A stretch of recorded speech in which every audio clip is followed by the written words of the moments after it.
You can see on my field here, the lines are straight. As you can see, this was hand done using my hoe there. So when you are applying your manure, as you can see, we have cattle manure. We are using cattle manure, which I bought from another farm, which is here in Domboshawa. Good enough.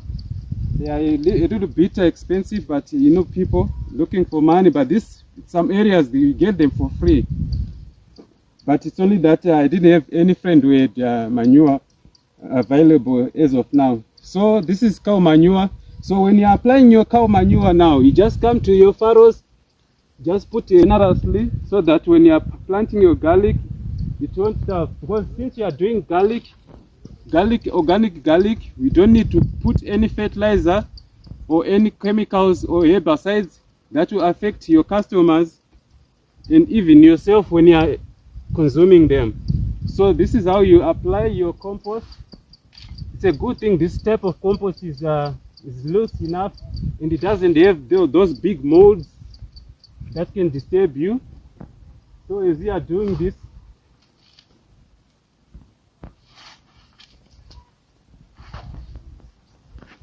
so this is how you apply, making sure that you're putting adequate manure all across your field.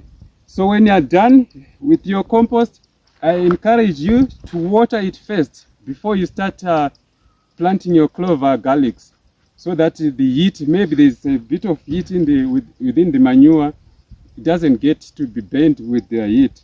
So at least when it's wet, the cloves will get good moist from the beginning, and then you start watering as you go on.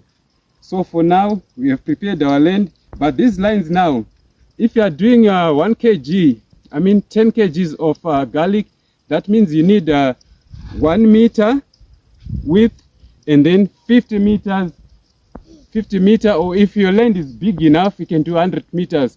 What you need to achieve is 100 meters.